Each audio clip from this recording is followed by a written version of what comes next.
My path to this position at Baylor is not the usual path most people take to get into education. I didn't want to be a teacher. I've always drawn. I've always been an artist. I was asked to teach. It's a pretty convoluted story. We probably don't have time to tell the whole thing, but I ended up having lost everything financially in my 50s. Came back to Waco with my tail tucked between my legs, and I not knowing what I was going to do, and I thought I'd just come back one day to Baylor to see if any of the professors that I'd had when I was in school were still around. And that visit was a perfect alignment of the stars, if you want to call it that, because it was actually in May of 2009, and the semester had just ended. There wasn't anybody in the building. I walked up and down the hallways and looked at the student work that was there, and was on my way out the door, and somebody called my name, Greg Lewallen. And I looked down one way and there was nobody there, and I looked up the other way and there was a silhouette of a man approaching me from the far end of the hallway, and it was the chairman of the art department. And I thought, gosh, he remembered my name. And as he approached, he didn't have this, hey Greg, how's it been going? We hadn't seen you in a while, that kind of thing, you know, that you would expect from somebody you hadn't seen in over 10 years. And he said, have you got a second? I want to talk to you. So we walked down the hallway to his office, and he says, have a seat. And I sit in his chair, and he goes around his desk and sits down, and he says, no, Greg, I have to say this before I say anything else to you. I can't promise you anything, but how would you like to teach? Where's this coming from? Teach what? And he said, well, drawing and 2D design. I said, I've never taught before. I have no experience teaching. Oh, we think you'll do a great job teaching. I'm thinking, based on what? I've never taught. I didn't have the degree. I had no experience, and I kept throwing out excuses, and he kept shooting me down, and so I wrote a letter of application and actually went and interviewed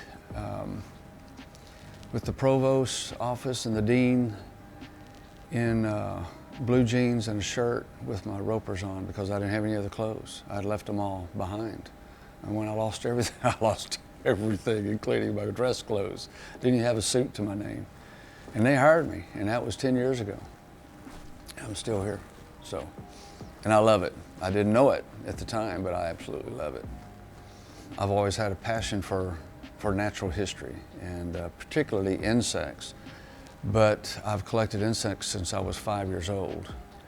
It's just been a passion that my mother fed and fueled. She's an old country girl, you know, and the amazing thing is, I look back over my life and my childhood growing up, she completely trusted me to know what I needed to know. I collected snakes, reptiles, and amphibians.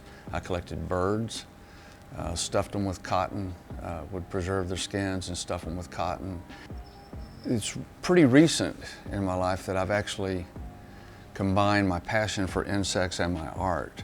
But way back when I was a kid, I thought, you know, I'll be a wildlife artist, you know, and I guess I really am, because insects are considered wildlife by definition now. So anyway, it's been a long journey and a lot of fun. It's taken me to some really incredible places, and I've got to meet some pretty incredible people along the way in my pursuit of insects.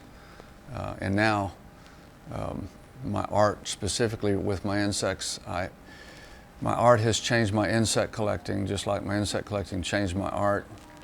My students should have a certain vocabulary and skill set when they leave this particular class, if it's drawing 1, you know, intro to drawing or 2D design. But beyond that, I want them to know me personally, just not that there's anything particularly special about me, but I want them to know that I'm a real person, and that I have ups and downs just like they have ups and downs. And I actually, may sound weird, but I make myself vulnerable, or I allow myself to be vulnerable to my students. I want them to consider me a friend when they leave here at the end of the semester. I don't let them call me Greg until they don't have me in class anymore, but